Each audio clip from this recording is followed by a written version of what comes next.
안녕하세요. 시골에서 사연을 들으며 코바느질을 열심히 하고 있는 여자입니다. 장남 사랑이 지독한 시댁 식구와 그 못지않게 형 바라기인 남편의 이야기를 전해드리려 사연을 써요. 지금은 많이 괜찮아졌지만 한때는 그 사람들을 생각만 해도 화가 치솟아올라 잠도 못 자곤 했었는데요. 어쩌다 저런 인간과 결혼까지 해서 이런 꼴을 보며 살아야 하나 한탄도 많이 했던 것 같아요. 하지만 이런 인간이든 저런 인간이든 제가 선택한 남자이고 결혼도 제가 선택해서 한 결혼이니 그 마무리 역시 제가 지어야 했죠. 그러면 어떤 일을 겪어 이혼까지 하게 되었는지 한번 들어봐 주실래요? 문제 시댁은 말씀드렸다시피 장남 사랑이 넘치는 집안이었어요. 첫째가 잘 돼야 집안이 잘 된다를 가훈처럼 되뇌며 사는 집이었죠. 시숙은 남편보다 5살이나 많은데 장가를 가지 않은 상황이었는데요. 아니, 정확히는 못 간 상황에 가까웠죠. 능력은 쥐뿔도 없어서 그 나이 먹도록 백수인 주제에 눈만 높아서는 분에 넘치는 여자를 소개해줘도 늘 하는 말은 같았네요. 꼴의 여자라고 치마 입고 온 꼴이 얼마나 웃기는지. 아니, 그 코끼리 다리를 해서 무슨 용기로 치마를 입었나 몰라? 여자는 자고로 4사, 조금 보기 좋다 싶으면 5 사이즈가 딱인데 그 이상이면 치마를 입지 말란 법이라도 생겨야 하는 건데 말이야. 이 말만 들어도 딱 아실 것 같지 않나요? 그 쓰레기 같은 인성 말입니다. 처음 결혼을 하고 시숙의 실체를 알았을 땐 정말 놀랐는데 어느 정도 세월이 흐르고 나니 저딴 말을 들어도 아무렇지도 않더라고요. 적응하기 나름이라더니 도저히 적응이 안 돼서 아예 귀담아 듣지 않았더니 무시하는 것으로 적응이 된 것이었죠. 그나마 다행스러운 건 시댁이 좀 살만하다는 것이었죠. 시댁에선 장남 타령을 하며 시숙이 무엇을 하든 뒷바라지 하나는 걱정 없이 해주었고 그 덕에 저희에게는 별다른 피해가 오는 일은 없었거든요. 하지만 그런 장남 사랑도 시숙이 몇 번 사업과 장사를 말아먹으면서 조금은 지쳐가는 와중이었죠. 그러던 어느 날 시숙이 또 사업을 말아먹고 이번에는 친구 회사로 들어가 일을 배운다고 하더라고요. 웬일로 정신을 차렸나 했더니 친구네 회사에서 일을 배워 또 사업을 하겠다는 것이 그 목적이었어요. 여보, 우리 형 이번엔 형네 친구 회사에 들어간다네. 거기서 일 배워서 이번엔 사업 제대로 해볼 모양이야. 아니, 또 사업을 한다고? 아주버님 나이에 취업이 어렵단 거 알긴 하는데 아무리 그래도 이제 사업은 그만하는 게 맞지 않을까? 한두 번도 아니고 매번 그렇게 돈만 날리는 거 보면 아주버님 사업엔 소질이 없는 것 같은데. 뭐? 당신 지금 우리 형 무시해? 우리 형은 뭐든 잘 해낼 수 있거든. 이때까지 망한 건 다 경험이 부족해서 그랬던 거고 이제 진짜 성공할 일만 남아있다고. 지독한 형 바라기 남편은 또 시동을 걸고 있었고 구태여 더 말을 하지 않기로 했네요. 걱정을 걱정으로 받아들이지도 않고 그저 자기 형을 무시한다며 저리 화를 내는데 말을 해서 뭐 하겠어요? 제 입만 아픈 상황이었죠. 그렇게 시숙이 출근한다는 소식을 전해들은 지 딱 3일째 되던 날 시숙이 짐을 싸서 집으로 찾아왔더라고요. 아주버님? 연락도 없이 무슨 일이세요? 친구분 회사 출근하신다고 들었는데 오늘은 출근 안 하셨어요? 그 짐은 또 뭐예요? 출근은 내일부터 하기로 했어요. 그래서 말인데 나 한동안 여기서 좀 지낼게요. 네? 우리 집에서요? 왜 그렇게 놀라요? 내 동생한테 다 말했는데. 아, 못 들었구나. 제 친구 녀석 회사가 마침 이 근처더라고요. 근처에 집을 살까 하다가 혼자 살면 밥 챙겨 먹는 것도 그렇고 여러모로 불편해서 여기서 좀 지내기로 했어요. 앞으로 잘 부탁해요. 어찌나 호탕하게도 웃는지 그 입에 신고 있던 양말을 벗어 던져버리고 싶더라고요. 더 미운 건 남편이었어요. 시숙의 말을 들어보면 남편에겐 이렇게 들어올 거라고 말한 듯한데 남편은 언질도 준 적이 없었거든요. 남편을 노려봤고 남편은 어색한 웃음소리를 내며 저를 끌고 방으로 들어가더군요. 그리곤 뒤늦게 설득해오기 시작했죠. 여보, 그게 진작 말하려고 했는데 말할 타이밍을 놓쳐서. 이건 말하고 말고 할 문제가 아니라 우리 집에서 지낸다 말 나왔을 때 단칼에 안 된다고 했어야지. 내가 아주버님이랑 어떻게 한 집에 살아? 어떻게 살긴 그냥 살면 되지. 잠깐이라잖아, 아주 잠깐. 그 잠깐만 당신이 고생 좀 해줘. 잠깐이고 뭐고 난 싫다니까. 불편해서 싫어. 그리고 아까 아주버님 하는 말 들어보니까 날 야무지게 부려먹을 생각인 것 같던데 내가 아주버님 시중까지 들려고 당신한테 시집 온 줄 알아? 나도 회사에서 일하고 오면 힘들어. 피곤하다고. 그런데 집에서도 푹 쉬지도 못하고 당신 식구 시중이나 들어야겠어? 시중이라니. 그냥 우리 먹는 밥상에 숟가락 하나 더 놓으면 돼. 딱 거기까지만 당신이 해주면 나머진 내가 다 할게. 응? 아, 여보. 지금 와서 나가라고 어떻게 그래. 저렇게 짐까지 싸서 왔는데. 그러지 말고 이번 한 번만 좀 참고 넘어가자. 응? 더도 덜도 말고 딱 일주일만 참아줘. 아, 딱 일주일이다. 알겠어? 그러면 우리 형 안방에서 지내면 되지? 미쳤어? 안방은 무슨? 작은 방에서 지내라고 해. 우리 형은 침대 아니면 못 자는데. 미쳤구나. 형 종노릇은 당신 혼자 해. 아니다. 그냥 지금이라도 내쫓을까? 그래야 정신 차릴래? 아니야. 지금 생각해보니까 우리 형 침대 없이도 잘 잘 것 같아.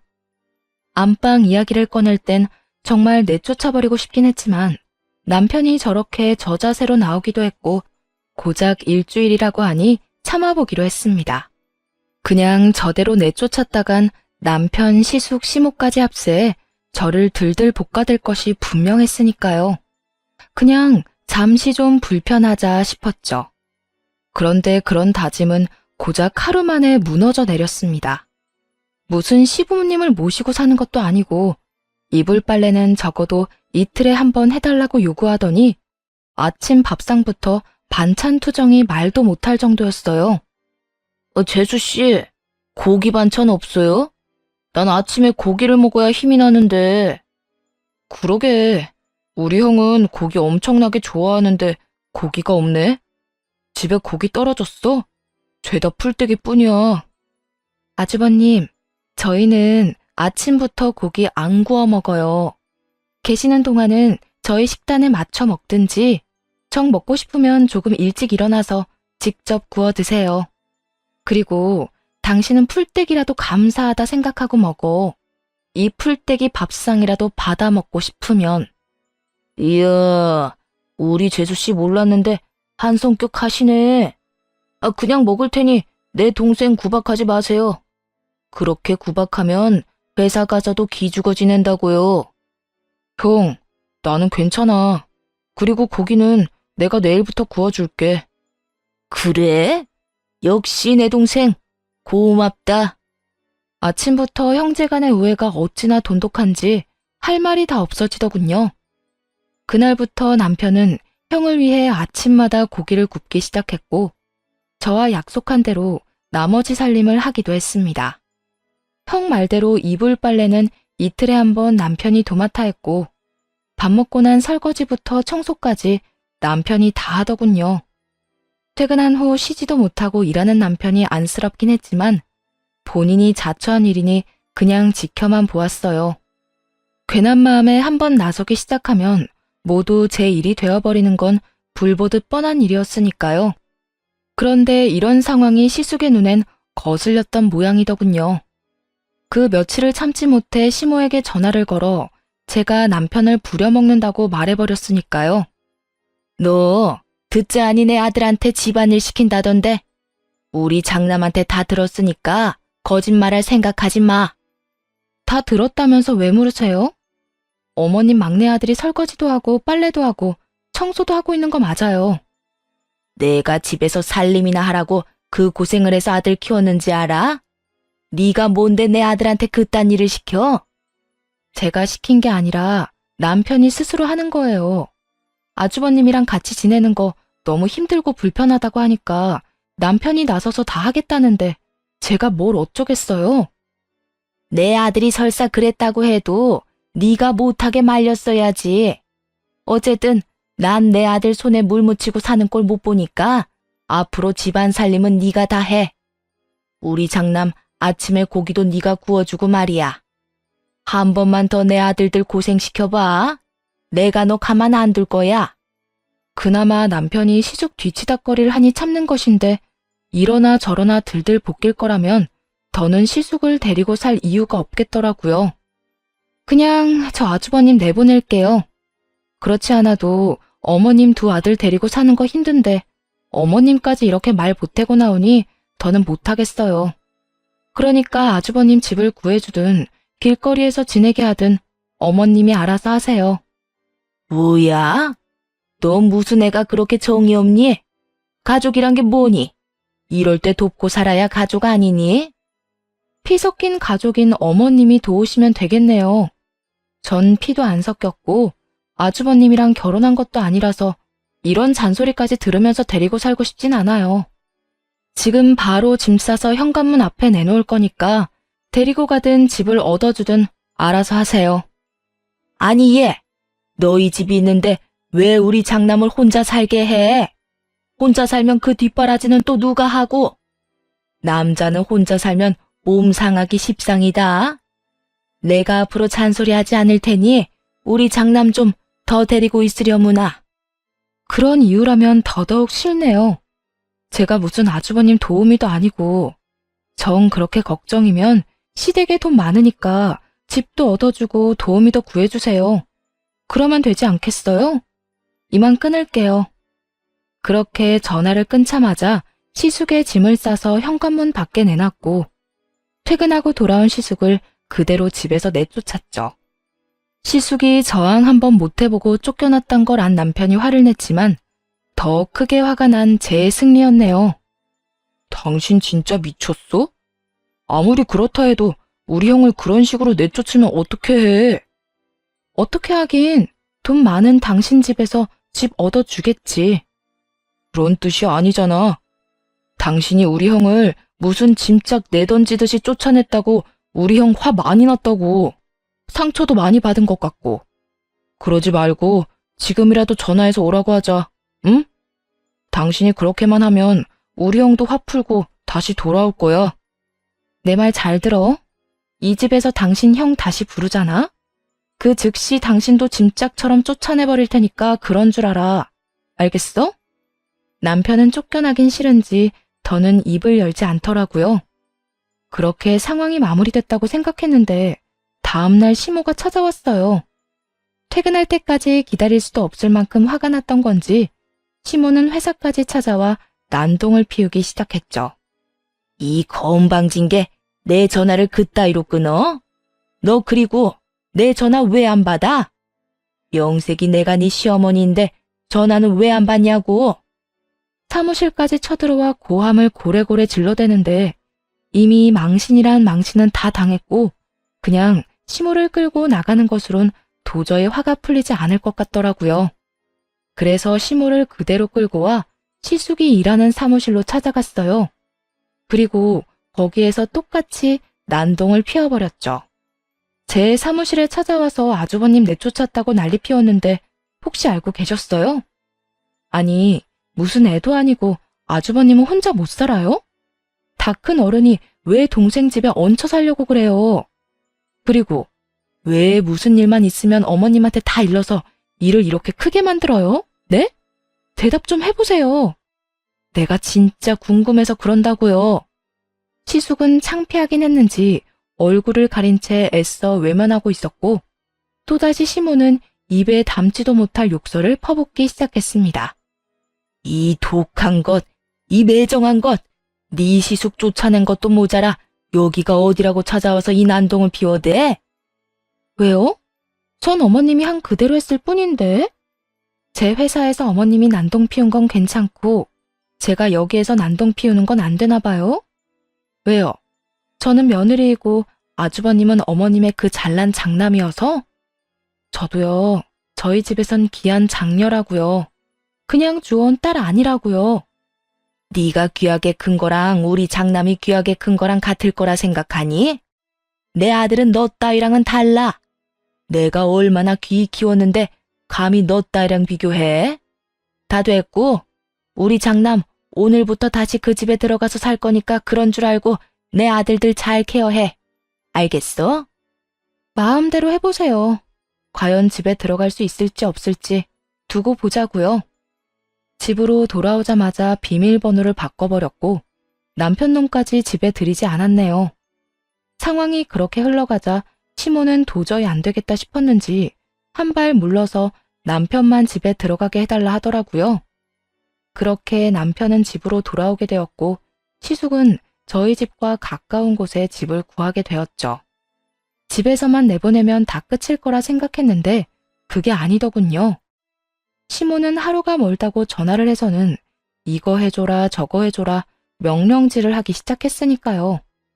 그때마다 무시로 일관했는데 시모는 싫은 소리를 듣지 못해 안달이 난 것처럼 기어이 또 선을 넘더라고요. 너, 내가 우리 아들 집에 가서 이불 빨래 하라고 했니 안 했니? 했죠. 그리고 전 못하니까 알아서 하라고 하기도 했고요. 저도 직장이 있는데 왜 남의 집까지 가서 이불 빨래를 해야 되나요? 그래도 내가 하라고 했잖아. 네가 내 말 안 들어서 우리 아들 먼지 알레르기 때문에 지금 기침하고 난리도 아니라고. 너 어떻게 책임질 거야? 저러다 우리 아들 천식이라도 걸리면 어떻게 할 거냐고. 여러분은 믿기시나요? 이런 미친 집안이 있다는 게. 저 역시 겪은 일이 아니라면 절대 믿지 못했을 거예요. 하지만 이 미친 일은 실제로 일어나고 있었고 아무리 시어머니지만 더는 참을 수가 없더라고요. 아니, 제가 오치 집안 전용 하녀도 아니고 왜 어머님 장남 이불 빨래까지 해야 하며 먼지 알레르기로 기침하는 것까지 책임져야 하는데요? 전요, 어머님처럼 우리 장남 하면서 살기 싫어요. 하물며 아주버님은 내 아들도 아니잖아요. 그렇게 아들 걱정에 눈물이 앞을 가리면 품에 끼고 사세요. 괜히 엄한 사람 오라가라 하면서 괴롭히지 말고요. 앞으로도 어머님이 뭐라고 하든 저 그 집 가서 일 절대 안 해요. 그러니까 그런 줄 알고 이런 연락 하지도 마세요. 시모는 이런 말이 전혀 들리지도 않았는지 그 뒤로도 계속 이런저런 요구를 해왔지만 끝까지 다 무시로 일관했네요. 아예 전화도 받지 않았고 문자에 답장도 하지 않았죠. 그런 일이 계속 반복되자 시모도 포기를 했는지 더는 그런 문제로 연락이 오진 않더군요. 그렇게 짧은 평화가 찾아왔고 시숙 문제가 빠지니 남편과 싸울 일도 없더라고요. 그러던 어느 날 시숙에게 연락이 왔어요. 휴대전화에 시숙이 뜨는데 한숨부터 터져 나오더군요. 전화를 받지 말까 생각도 했지만 피해봤자 어떻게 해서든 연락을 취해올 것이 분명했기에 그냥 전화를 받았죠. 재수씨, 왜 이렇게 전화를 안 받아요? 바빠요? 조금 바빴어요. 무슨 일이에요? 그게 다른 게 아니라 재수씨 동생이 가게 한다고 들었는데 이번에 그 일 좀 배우고 싶어서요. 저번에 재수씨 다녀가고 나서 얼마나 뒷말이 많은지 그냥 그만둬 버렸어요. 그래서 이제 친구 일도 못 배우게 됐고 뭐 좀 해볼까 하던 찰나에 재수씨 동생 생각이 나지 뭐예요? 들어보니 손만 댔다 하면 대박 터진다고 하던데 저도 가서 일도 좀 배우고 도움도 좀 주고 싶어서 전화했어요. 이제 하다 동생 일까지 탐내더라고요. 제 동생은 20살 때 대학교도 가지 않고 잠잘 거 못 자고 놀 거 안 놀고 그야말로 피나는 노력으로 연구하고 공부해서 자리 잡은 가게였어요. 그런데 그런 가게에 시숙이 발을 들이는 순간 또 어떤 피해가 생길지 아무도 모르는 상황이었죠. 절대로 안 된다고 딱 잘라 말하고 연락을 끊어버렸고 아니나 다를까 도돌이표처럼 시모에게 연락이 오더군요. 너 때문에 우리 아들 그 회사에서 일도 제대로 못 배우고 나오게 됐는데 네 동생 일 좀 배우게 해주는 게 그렇게 힘드니? 그런 걸로 따지면 어머님 때문에 저도 회사 그만뒀어야 했어요. 아주버님이 회사를 그만둔 건 그냥 하기 싫어서 그만둔 거라고요. 그러니까 저한테 책임 전가할 생각도 하지 말고 제 동생 가게하고 아주버님 엮을 생각도 하지 마세요. 말이야 바른 말이라고. 내 아들이랑 엮이면 네 동생 가게에 좋은 거 아니니? 혹시 아니? 우리 아들이 네 동생 가게 일 도와줘서 더 대박 날지. 그렇게 되면 우리 장남도 그렇고 네 동생도 다 좋은 일인데 뭘 그렇게 유난을 떨고 그러니? 여기서 더 안 된다고 하면 너만 이상한 사람 된다. 그러니까 그냥 우리 말대로 네 동생 가게에 우리 장남 출근하게 해. 이렇게 유난 떨만 하니까 떠는 거 아니겠어요? 어머님 말처럼 말이야 바른 말이라고. 아주버님이 손대서 살아남은 게 하나라도 있나요? 되지도 않은 IT 사업한다고 설치다가 망하고 레스토랑 한다고 우겨대서 건물 처분해서 열어줬더니 손님이랑 싸워서 망하고 얼마나 더 말씀드려야 유난 떤다는 말 취소할 건가요? 그거야. 우리 장남이 다 운이 안 좋아서 그랬던 거지. 이번엔 우리 아들 정말 예감이 좋다고 하니 지금까지와는 다를 게다. 그렇고 말고. 그렇게 예감이 좋으면 다른 가게 알아보라고 하세요. 어머님이 뭐라고 하든 전 절대 싫어요. 시모까지 정리하고 난 후 마지막 원수가 남은 상황이었어요. 조금의 생각이라도 있다면 동생 가게만큼은 내버려두겠지 했는데 신랄 같은 희망을 남편 놈은 바람에 날려버리더군요. 당신 꼭 이렇게까지 해야 해? 그냥 처남 가게 우리 형 일만 하게 해주면 되는 거잖아. 그게 싫으면 그냥 며칠 지켜보게만 해줘도 된다고. 그렇게 어려운 일도 아니잖아. 당신은 아주버님을 몰라서 그런 말을 해? 아주버님이 그냥 지켜만 보고 있을 사람이야? 내 동생이 본인보다 나이 어리다는 이유로 이 소리 저 소리 해대면서 괴롭힐 게 뻔하잖아. 그리고 내 동생 보고 가게 장사해서 벌면 얼마나 버냐고 그렇게 무시하더니 이제 와서 부탁을 하고 싶어? 부끄럽지도 않아? 내가 틀린 말 했어. 처남이 벌어봤자 얼마나 번다고.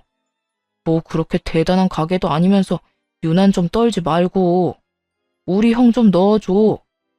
당신 말대로 그렇게 대단한 가게도 아닌데 왜 일 못 배워서 이 난린데?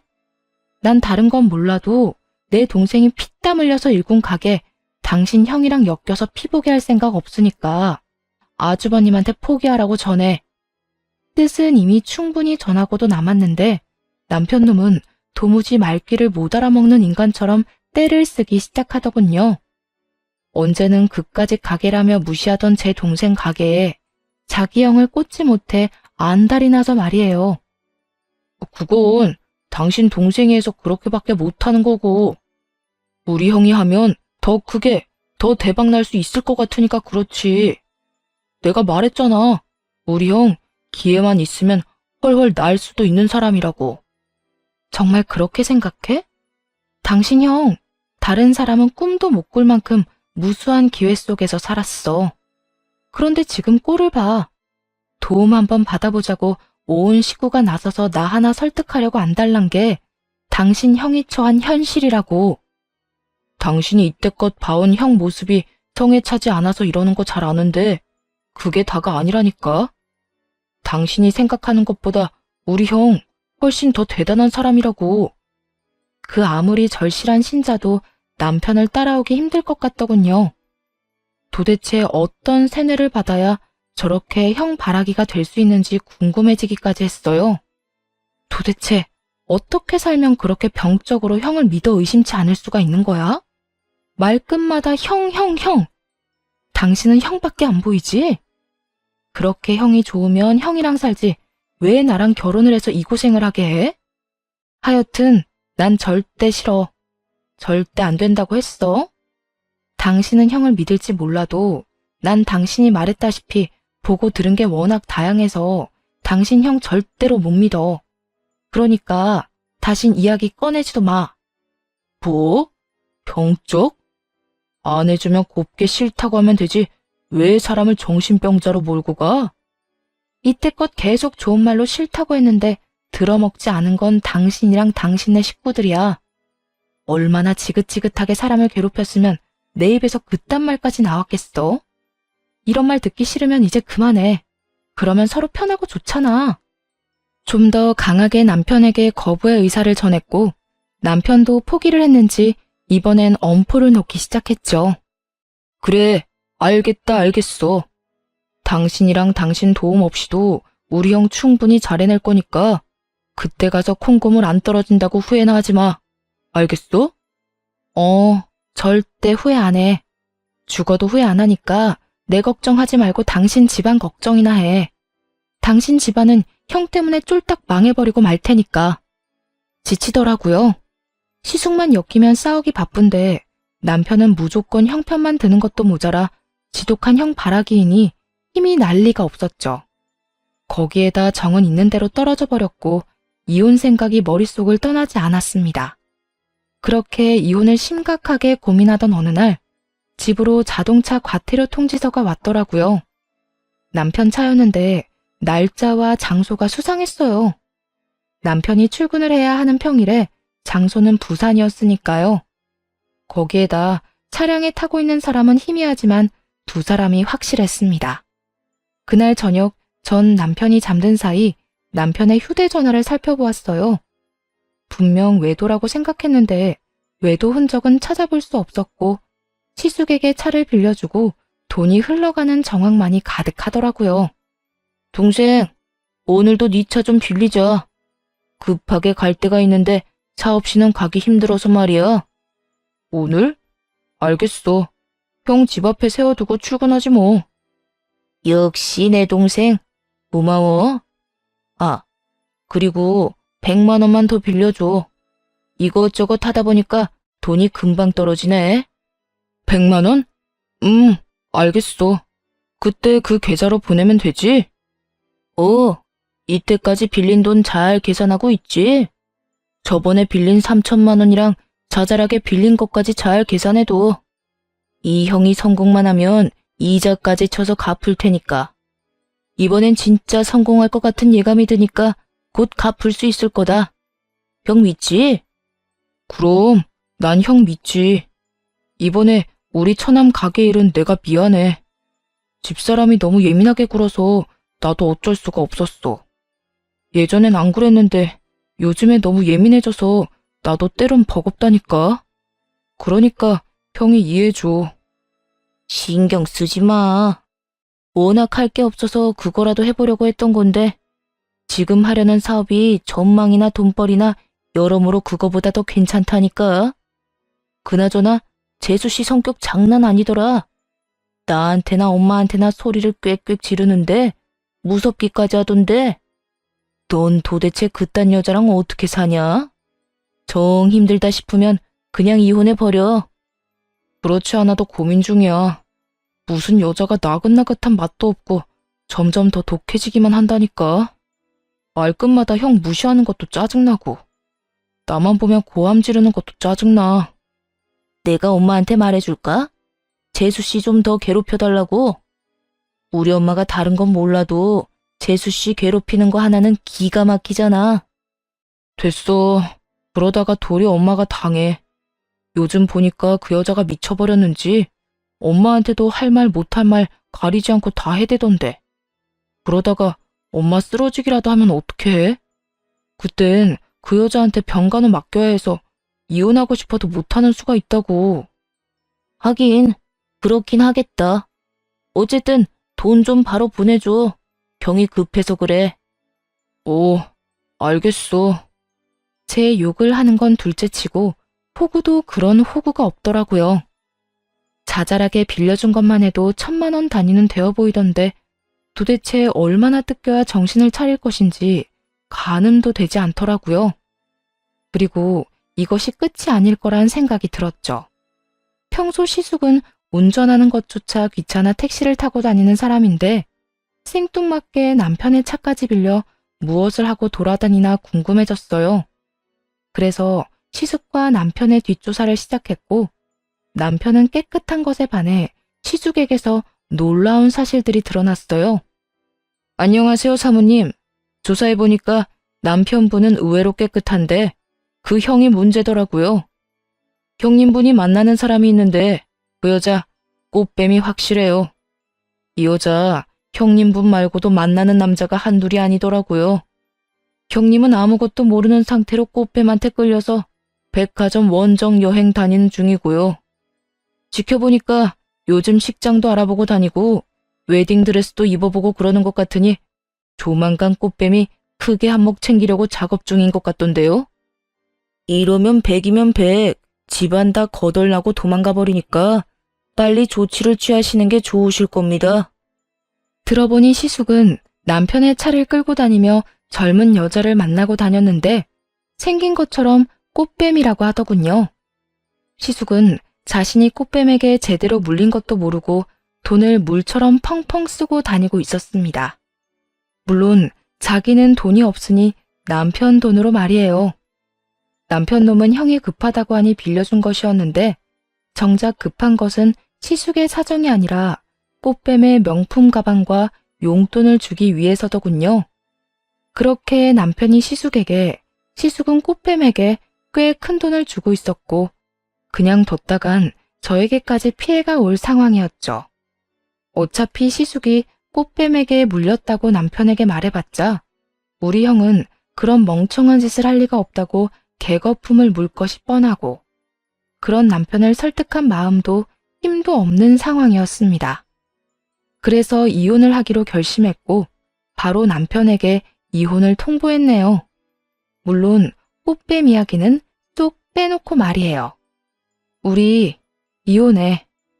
뭐? 이혼? 이혼. 나 이제 당신이랑 못 살겠어.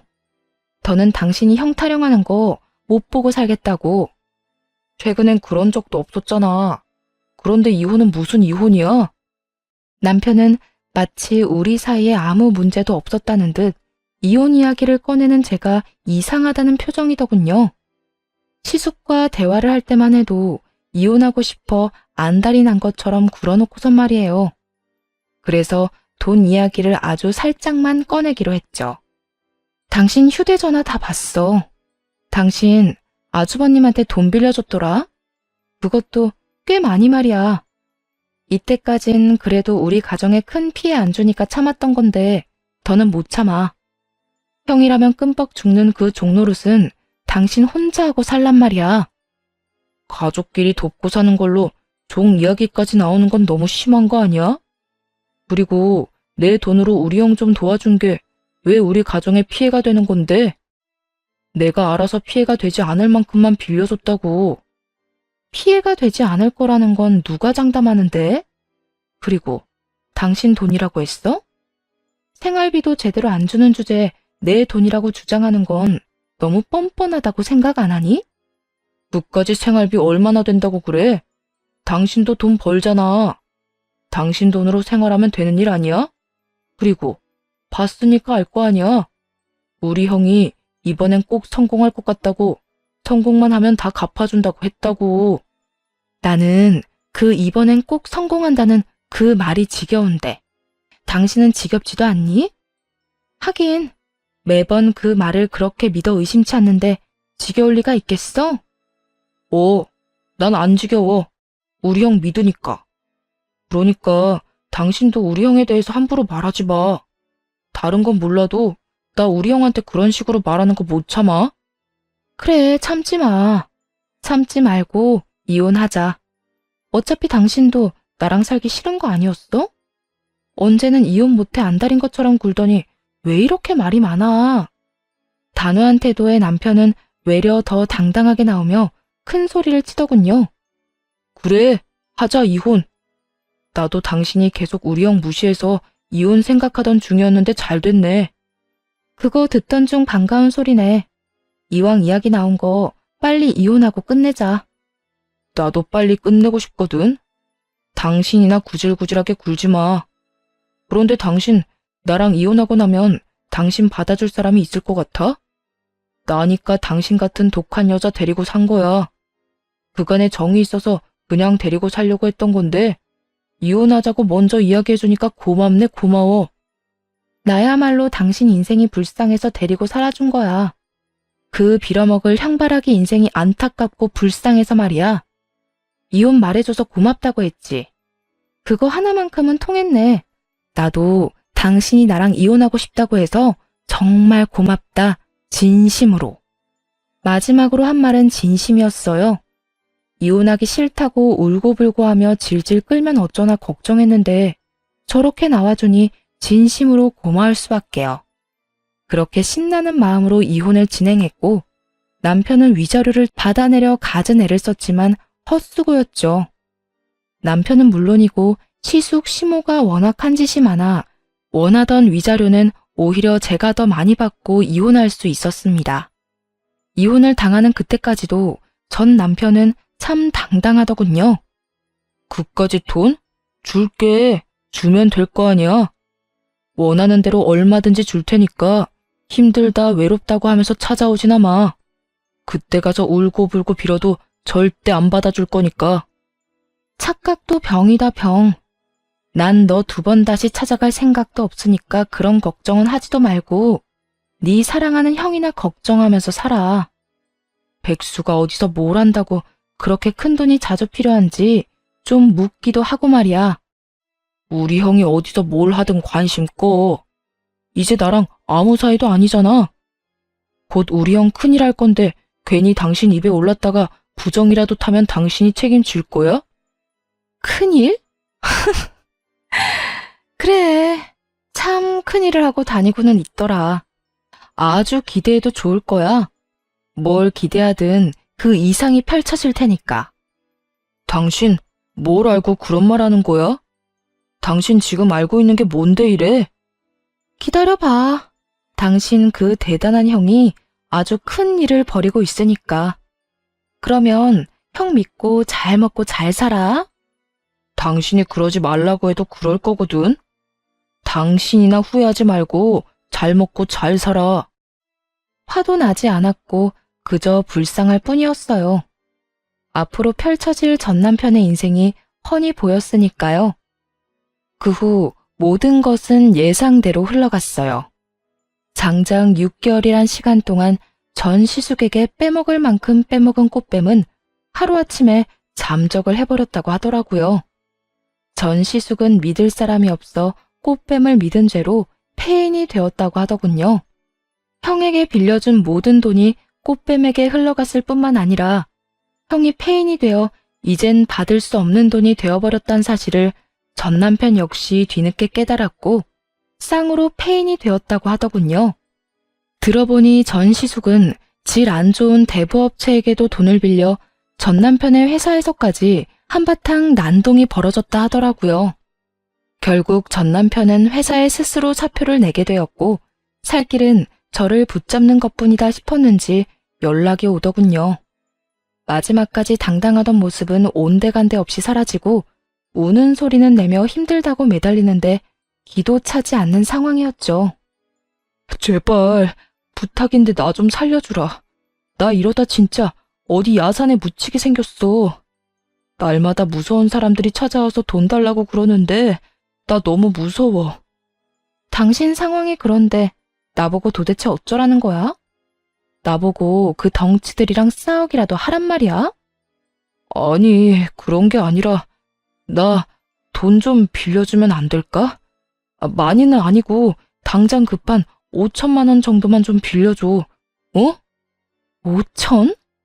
너는 5천만 원이 누구 집 강아지 이름인 줄 아니? 난 너한테 그렇게 큰 돈 줄 생각 없어.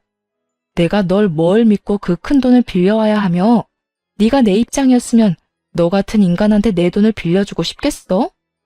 정 돈이 급하면 네 형한테 말해. 어차피 그 돈 다 네 형이 쓴 거잖아. 우리 형, 아니, 그 인간 이야기는 말도 꺼내지 마. 내 인생 이렇게 막장 만들어 놓고 그 인간은 그 꽃뱀만 찾으러 다닌다고. 완전히 미쳐버렸다니까. 형밖에 몰라 저와 이혼까지 한 전 남편은 전 시숙 이야기에 노발대발 화를 내더군요. 저딴 상황이 되고 나서야 자신이 그렇게 존경하던 형이 사실은 망난이었단 사실을 깨달은 전 남편이 그저 한심할 뿐이었습니다. 그러게 진작 당신 형은 그런 사람이 아니라고 집안을 다 말아먹고야 말 거라고 경고했을 때 주의 깊게 들었다면 적어도 이런 최후는 아니었겠죠. 하지만 생각은 생각이고 여기에서 전 남편에게 조금의 여지라도 줬다간 앞으로의 제 인생이 피곤해질 거란 확신이 들었죠. 그래서 좀 더 냉정한 말을 고르고 골라 전 남편에게 쏟아냈네요. 그 인간 그렇게 만든 건 너랑 네 식구들이야. 이제 와서 누굴 탓해? 하여튼 난 너한테 땡전 한 푼 빌려줄 생각 없으니까 다신 연락도 하지 마. 여보, 그렇게 딱 잘라 안 된다고만 하지 말고 나 살려준다고 생각하고 빌려줘. 나 이러다 진짜 큰일이 날 것 같다니까. 누구더러 여보래. 이혼까지 다 해놓고 이제와 후회해봤자 소용없다 이거야. 그리고 사람 그렇게 쉽게 안 죽어. 그러니까 그런 걱정은 하지 말고 꼭 살고야 말겠다는 생각으로 일이나 해. 투잡, 쓰리잡 뛰어서 죽을 때까지 갚다 보면 언젠가는 다 갚지 않겠어? 정말 이렇게까지 매정하게 굴 거야? 당신은 정도 없어? 그래도 우리가 함께한 세월이 얼만데 이렇게까지 굴어. 막말로 내가 바람을 피웠냐? 당신한테 못할 짓을 하기랬냐? 내가 뭘 그렇게 잘못했길래 이렇게 모질게 굴어? 그걸 몰라?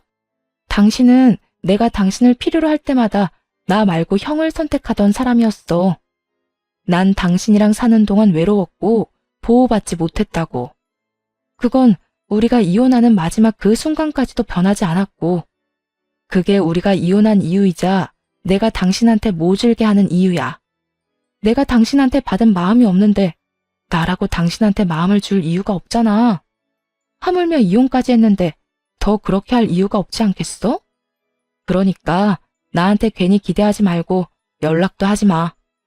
속 시원하게 할 말을 다 하고는 전화를 끊어버렸습니다. 그 후 전 남편은 제 조언이 꽤나 와닿았는지 쓰리잡까지 하며 빚을 갚아나가고 있다 하더라고요.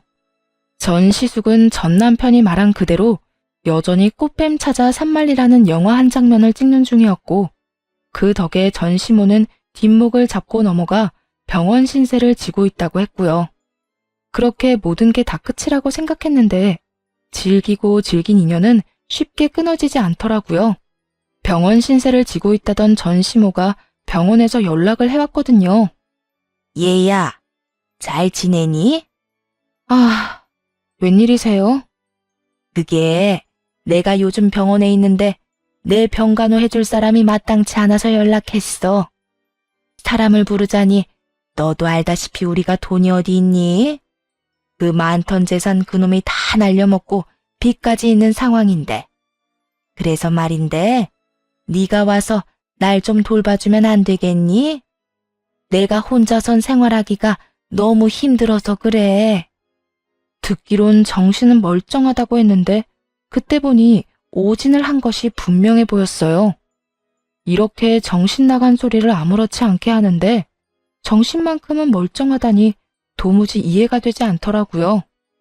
정신은 멀쩡하다고 들었는데 혹시 치매라도 걸렸어요?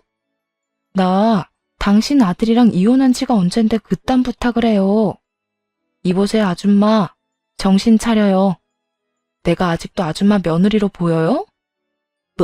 뭐야? 아줌마? 아무리 이혼했다고 해도 한때는 시어머니였던 사람한테 아줌마가 뭐야, 아줌마가. 그리고 치매라니. 어디서 그딴 악담을 짓거리는 게야? 너 지금 내가 돈도 없고 힘도 없다고 무시하는 거야, 뭐야? 무시하는 거 맞아요, 아줌마.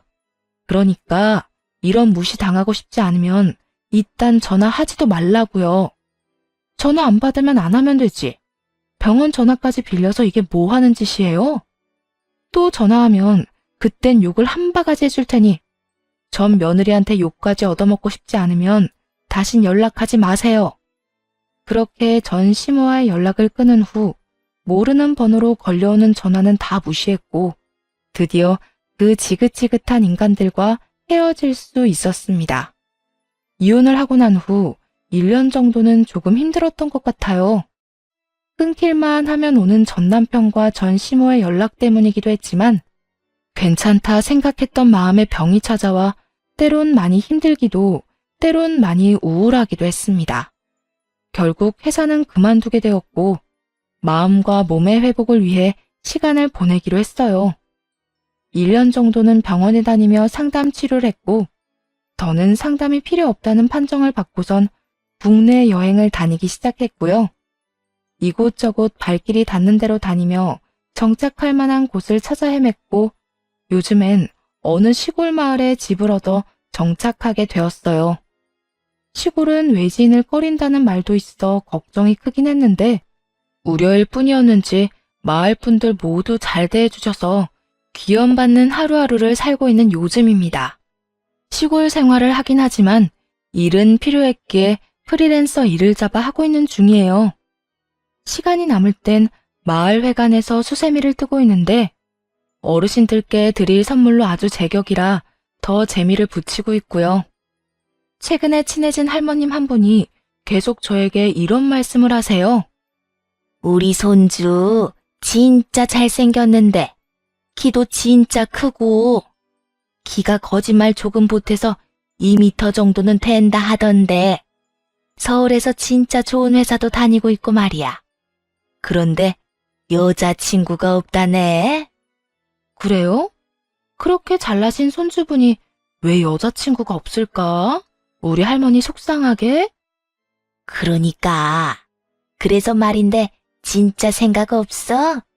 우리 손주 한번 만나볼 생각 없냐고. 네? 저요? 할머니, 저 이혼하고 여기 온 거라니까요? 이혼 한 번 한 게 무슨 흠이라고. 내가 아가씨가 너무 탐이 나서 그래. 그러지 말고 우리 손주 한번 만나보면 안 될까? 이혼한 건 생각하지 말고 그냥 한번 만나나 봐.